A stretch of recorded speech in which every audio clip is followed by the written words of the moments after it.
What's your name and what year are you? My name is Ella Rossetti and I'm a senior. Great. So as the paper explained, we're talking about love in the context of an organizing principle. So for you, what would it mean to use love as an organizing principle? So I think I already use love as an organizing principle in my day-to-day life.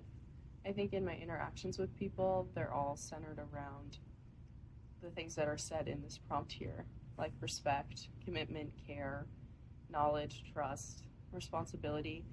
I think everybody I meet, it's like a loving interaction. I taught a class this semester, and my students, I told them in the last class, like, I love them. Like, I have love for them. Mm-hmm. And I feel like having love as an organizing principle doesn't have to be some big, crazy, radical thing. Right. Like, it's more of just, like, I feel care towards anybody I meet at any time because they're another human going through the experience of life. So there's just a sense of love for everybody. Right. And how do you feel that means on like a broader scale in society? Well, I think everybody deserves the level of care that you would want for yourself. So if you're thinking, like, for example, like inmates in a prison, I feel very strongly about having more of a rehabilitation-based system, for example, compared to what we have now. That's more punitive. Because they're still people at the end of the day. And so if you're looking at them with, what if this was my family member? What if this is someone I'm close to? The systems that we have in place aren't spreading that feeling of love and loving kindness. They're doing the opposite. So I think that is something important that people should try to do. I think it's just ingrained in me. I don't really think twice about it, honestly. Yeah. Do you think that it can happen, love being an organizing principle in our society? I think people need to heal a little bit for that to happen, probably. Yeah. I think a lot of people have things happen to them in their lives, and it turns them into more of a negative person. Whereas I would say I've had like a lot of bad experiences in my life, especially my childhood, but the way that they affected me is they made me worry about other people. Whereas others might put up more of a shell of like, I don't care what's going on with anybody else, like it doesn't matter, like everything's bad. Where I still kind of sometimes am like, wow, a lot of things are very bad, but the way that I have dealt with that is by pointing my focus on others and how can other people not feel this bad feeling. So I think that would have to be like a very big shift that happens like in society as a whole, where people start to turn outwardly and worry about other people besides themselves. Right. Yeah, and hopefully that can happen. Hi, Leah. Thanks for sitting with me. What would it mean to center love as an organizing principle? For me personally, I would center love as like anything that's like personal to me, like any feeling where I have like a strong connection towards it. I would see that as like defining love. Like if you're ever having like a thought of like where you're deeply passionate about something and you're committed to something, then I feel like that would be like the way love is, and like knowing how to address it, like having not just like feelings for one another, like dating, like not like that. It's like a strong feeling, like it's like a bondage, and that's how I'd say it.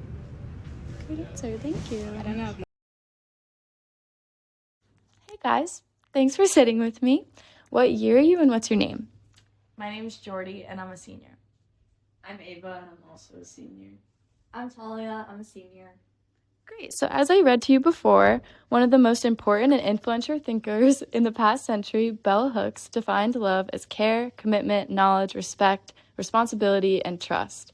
Given that definition, what would it mean to center love as an organizing principle? Can I go first? Can I read, or sorry, can I look at it while I talk first? Well, the first thing that comes to mind when I read the last sentence about like giving love, whether or not people deserve love, my dogs come to mind, just because I feel like they're the type of animal that, I mean, man's best friend, whatever, all that. They are constantly just like going up to humans. I know my dogs, like, they have no idea what humans bad or good, and so they're always just like giving love to everybody. And I think we could learn a lot from that. What do you guys think? Yeah, I definitely have similar perspective on that because I have the same situation where my dogs like love everyone and it's really sweet, and I think it could guide people to be more loving in their everyday lives, to act like that in some ways, just to be more open-minded and talk to everyone you meet and things like that. Is it hard to do that though? Definitely. Obviously it's easier for dogs that can't, speak to people or have any like preconceived notions about what a person might be like. But I think if we all think about it a little bit more and think about how we could like accept more people from the beginning, it would improve our lives and others. Totally. Yeah. Yeah, I'd have to agree. I think the principle that like some people are undeserving of love is kind of sad in of itself. And like when we look at things like dogs or like other animals that just have that automatic empathy, it's kind of sad that we've created a society that can turn on that and go against maybe what is more like natural. Yeah, totally. So you Yeah. think empathy and love are necessary to fix some of our problems in society? Totally. 100%. And I Yeah. think everyone's deserving in different ways. Yeah. Agreed.